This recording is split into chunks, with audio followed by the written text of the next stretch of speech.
Hi, everybody. It's Henry. And Sandy. And here we are again with our weekly talk show, Talk It Up from Magnolia, 1 Lexington Avenue, in our studio at the Magnolia Library and Community Center. Got a lot going on right now. We are getting inundated with requests about information about our Act First Summer Stock Theater Club. What is a theater club versus a camp? Did you just come up with that? I did. Act First? Well, Okay. Act First is new. It's because, I don't know, I like the ring of it, but it came from Judith Sargent Murray. Oh. In the fall, we're going to be doing her first play, and it was actually the first play ever produced in Boston in 1795, and hasn't been seen in 220 years. So it's time we bring Judith's play back. And instead of saying Act 1, Act 2, Act 3, it says Act First. Oh. I thought, what a great name for that is a workshop, or So it just had it spelled out. Act for FIRST. Wow. So we're calling our Summer Stock Theater Club Act First Summer Stock Theater Club. And it's a club because not every kid is a camp kid. They're just not. Right. I know my son Cameron was not a camp kid. He did not like going. I was not a camp kid. Maybe that's why he wasn't a camp kid. But I just didn't like it. I loved being outdoors. Right. It wasn't about that, but it was about the competitiveness. I didn't like that. I was bullied a lot as a kid, and in camp environments that can happen too. A lot of kids, yeah. It doesn't happen in our club. Right. A club is a different energy. A club is a place where everybody who is there wants to be there, and they belong there because it's something that's reflective of who they are. Right. And so it's our Summer Stock Theater Club. There's a long tradition in America of summer stock theater, and it's great because it's sort of a repertory theater, meaning that you do 2 or 3 different shows throughout the summer, and you only have about 10 days to throw the whole thing together. Rehearsals, building the show, designing the show, building the costumes, everything. And so we're doing that on a kid's size level, right? Awesome. For ages 6 through teen. Usually the older teens don't participate as much because they're working or they're chilling on, with their friends or whatever, which we totally get. It's normal. Yeah. So 6 to 13 is generally our age group that we have participating, but older teens are certainly welcome, especially if you want to develop leadership skills, if you want to intern with us as a counselor, sort of being there, assisting the program. And basically what our Act First Summer Stock Theater Club is a 2-week session. We're doing 3 of them. The first one's in Magnolia, and that's going to be really, really fun. We just got an the original, I know, it's amazing. Lisa Ramos, who is the president of and the... who wrote this book plug. Book plug. Her grandmother wrote The Legend of Kettle Island when she was a young lady, and it's short. In school. She said she wrote it in school. In school. And so we are going to be inspired by this original piece that is born out of Magnolia's folklore to do it for our Summer Stock Theater Club, which will be the first session. I can't wait to see what the kids come up with. I'm really excited, I'm and so excited. I love partnering with historical societies because that's a big part of who we are, is delving into the history and passing it on to the next generation. And we struggle with that a bit here on Cape Ann. They're not teaching local history in school much anymore, and how do we bridge that gap, right? How do these kids know who they are if they don't know where they come from? So the next session is going to be in Manchester, and that's going to be a musical maritime mystery, and we're going to perform it at the. And we're going to perform it at the Festival by the Sea, which is going to be so great. That's because then the public can really benefit from the genius of these kids. These plays are always wonderful, and so brilliant. These kids are amazing. And then the third one is going to be in Gloucester. Hopefully at the Sawyer Free Library again, where we did Wizard of Gloss last year, which was awesome. So much fun. And this year the kids came up with the idea of, actually last summer they wanted to do Gilly Gloucester and the Fish Stick Factory. Oh, that'd be good. So much fun. Yeah, So we're going to do that this so summer good. in Gloucester. And so what we do is the first week of the session, we are outside all day, every day, exploring on foot the immediate neighborhood, the parks, the beaches, the woods, every part of town, the museums. We have relationships with all museums. And they sit with us and our kids. And there you have pictures of last summer on the page. That's right. If you go to our Facebook page for the North Shore Folklore Theater Company, there's an album in the photos that shows you the previous summers that we have been doing this. Right. Hundreds of photographs of these kids, and they're all out there just having a great Just time, doing absorbing. what they do. Yeah. We've been to the clock tower in City Hall, all the way up behind the clock face. Yeah. We've been down in the archives at City Hall and the Cape Ann Museum. We've gone on walking tours with the Cape Ann Museum. To see the old houses. The old houses and hear stories about them. The kids are inspired. Even do you remember the post office? Oh, yes. We took the kids on a tour of the post office. No, I don't know if I've even And been in there. It inspired a show. Most of the kids had never walked into a post Yeah. office in their life. No way. Why would Right. they? Why would they? Nobody Right. goes to the post office anymore, right? Everything's at home in your mailbox or online, right? You mail packages from home or FedEx box, whatever, right?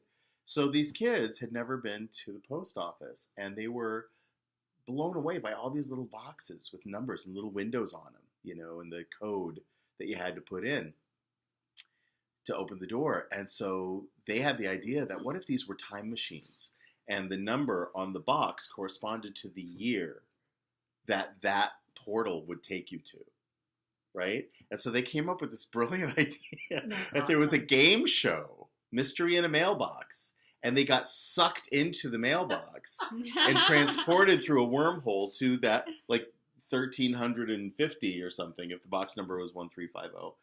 They would get sucked into where they are, right? So what was here in 1350? Nothing, except the natives, right? Because that was even before the white people came. So they walked into this Nushuitu, this native hut, and they were having this game show. That's awesome. And then the audience had to answer questions about Cape Ann history. So it was interactive. So it was interactive with the audience. The kids came up with the questions that were basic questions about Cape Ann history. And, of course, nobody in the audience, kids or adults, knew the answers. That was really telling, actually. And and then the kids answered the question.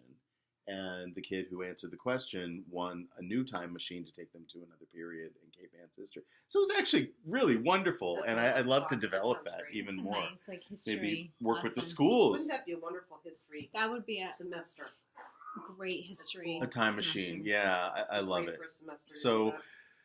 Gloucester Public Schools, Rockport Public Schools, Manchester, Essex, contact me and let's partner on this, because I think it's so important that these kids know where they come from and are instrumental not only in holding the historic and modern folklore of where we live, because they're going to be the ones carrying it into the future. These stories are dying with the people that carry them, right? But they're going to be the ones to invent new and modern folklore that they can pass on to their children.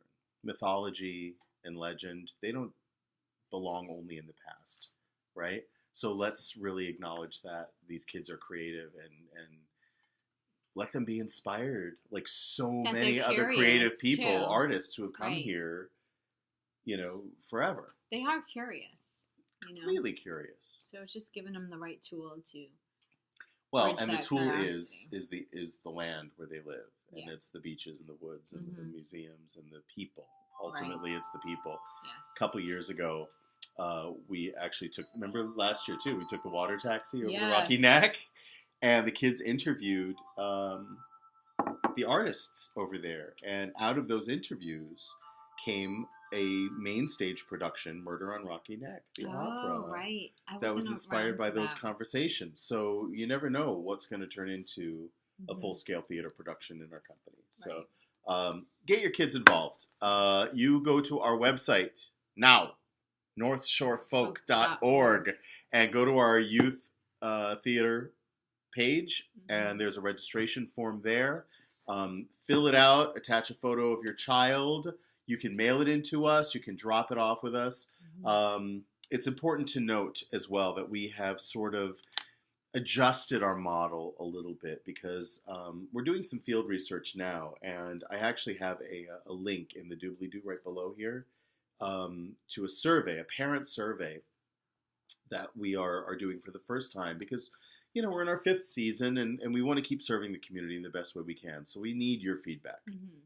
We need you Very to tell us what important. you want. We need us to tell you what your experience has been or has not been. Why have you not been involved? What's holding you back? Is it cost? Is it scheduling? Cost is a big factor right now Yes, very for a lot of much. people, not everybody, right?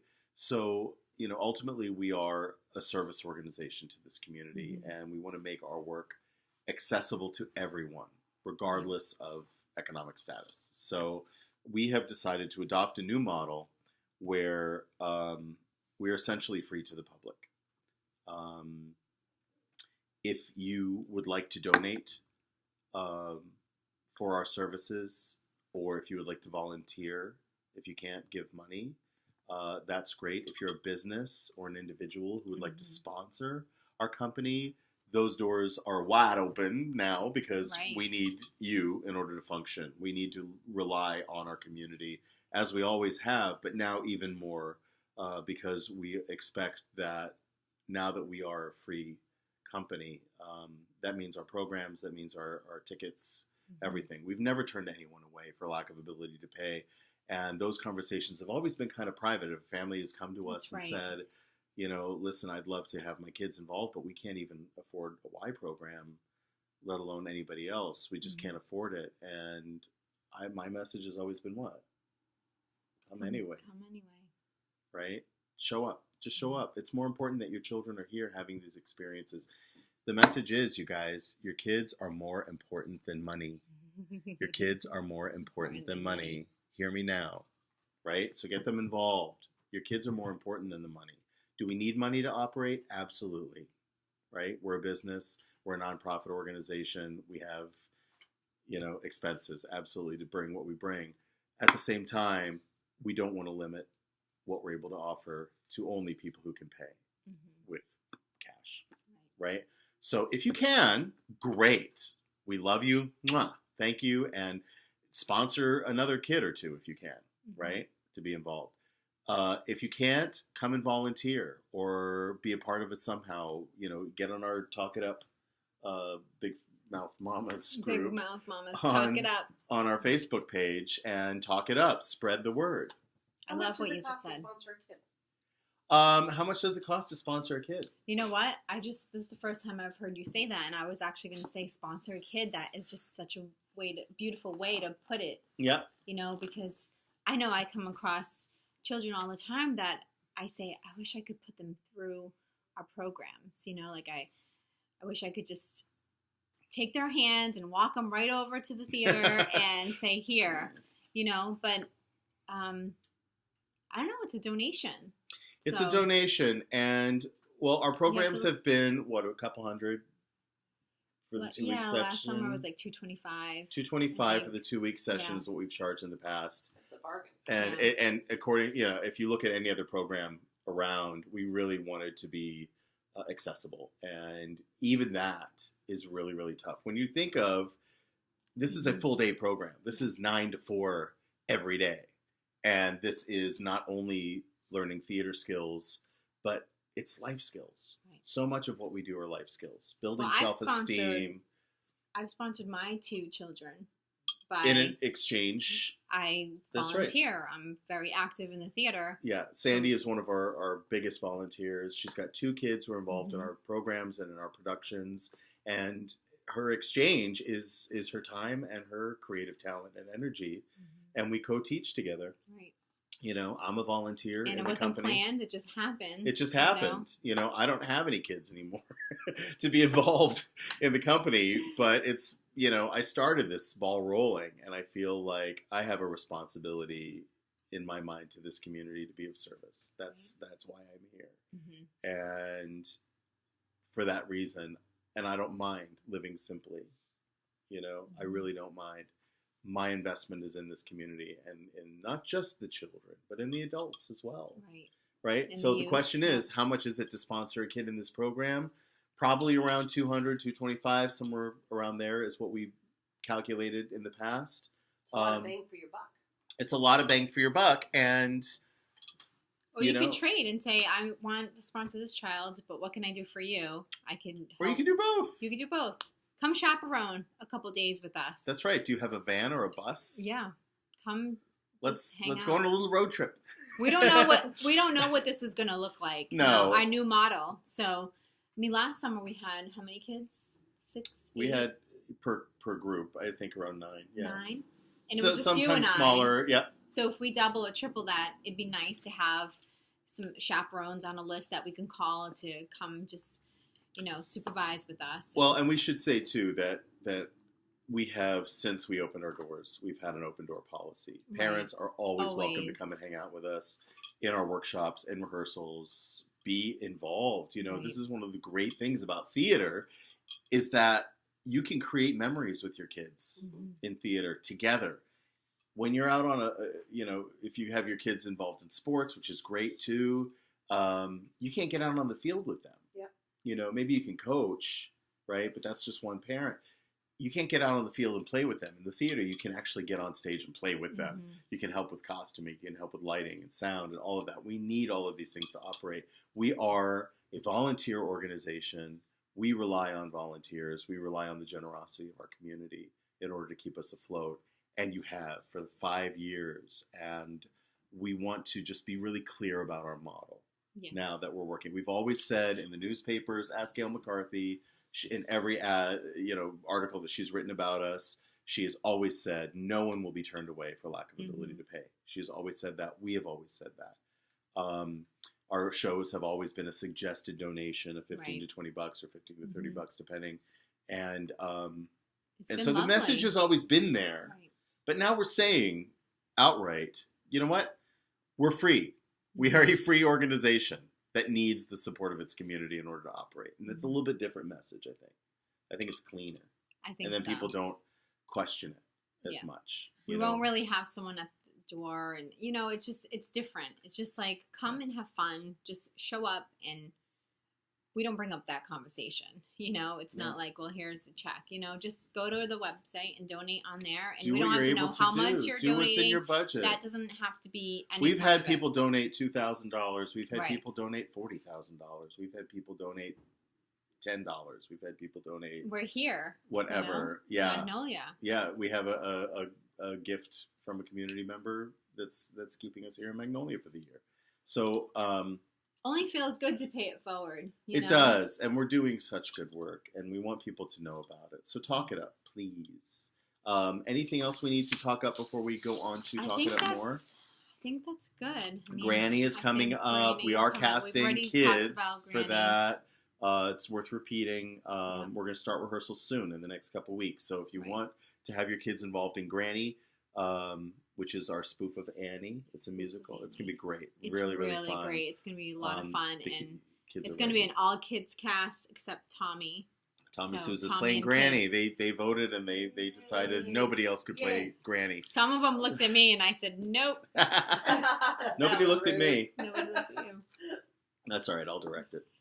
So I'll that's stage coming it. up. There's still time to get your kids involved in Granny if they want to be. It's going to be here in Jones Hall at the Magnolia Library and Community Center. We open May 1st. May So 1st. it's going to be a quick process. We are also looking for a music director. Yes. If you are a retiree, if you're an at-home mom who wants your kids in the program, and if you play piano, that would be a great way to sponsor your great way to child. sponsor and support our company. A great opportunity to volunteer. So we are looking for a music director for Granny. It's basically the music from Annie, easy stuff that people know. We also on April 4th we are going to be doing our Brain Candy Family Film Festival, which we couldn't do in the winter because of the weather. The Right, snow no one was just Come out ridiculous. here. So we are starting it on Passover with Prince of Egypt. Yes. And donations will benefit the Brain Candy Project. If you go to braincandyproject.org, you can find more about that foundation. that supports parents with children who are critically ill while they're living in the hospital. So that's kind of exciting. Another Brain Candy benefit will be on April 16th, also here in Magnolia, and that's Cameron's Feast. Cameron's Feast. And that's going to be from 6 to 9 p.m. here in Jones Hall. I'm so excited about this because, A, it's Cameron's 20th birthday. Wow. Yeah, surreal. It's surreal, you guys. He passed when he was 13, you know? And to think of him at 20, what would he be doing? Where would he be? What would he be like? It's just amazing. Now, Cameron was always obsessed with Peter Pan ever since he was little. And now, for me anyway, he will always be the boy who wouldn't grow up. I love that. So we are going to be showing the silent 1924 film of Peter Pan. James Barrie, who wrote Peter Pan, was actually on the set as a consultant. So it's as close to pure story as you can get. And the amazing Bent Knee, who are a Boston North Shore band, are composing an original score in Cameron's honor. Oh my goodness! I know. I'm getting a little for clap. Talk amongst yourselves. But we're gonna have raffle. We're gonna have auction. We're gonna have food. It's just gonna be a wonderful night. Family friendly, obviously. And all in tribute to this amazing soul who was here for 13 years, who I got to be the papa of, and to benefit a great foundation that he dreamed up. You know, I went last year. It was holding so parents nice. So parents can hold their children. Really Love that. Yeah. Love that. Just Yeah. feeling So- love. So there's that. And I think that's about it. it, right? Yeah. April 1st, I'm singing over here across the street at 525 with Henry Allen and the New Swing Set. Of course, every other weekend I'm at Katrina's doing brunch from 11:30 to 2:30, singing. And that's Sunday. And alternating Sundays, you should know, those of you that enjoy a nice Bloody Mary from time to time. Right. Our very own Tommy Souza is guest bartender at the Crow's Nest. You gotta go. And they've been, I have to say, and props to the Crow's Nest, they have been a sponsor of our theater company for the last 2 years. Good. And we love having them as a sponsor. They're just wonderful people. And so go support them because they support local arts and theater. All right, so that's it for Talk It Up. Stay tuned for Talk It Up more with our special guest from the Grace Center. Nice. All right, we'll see you next week, everybody. Bye.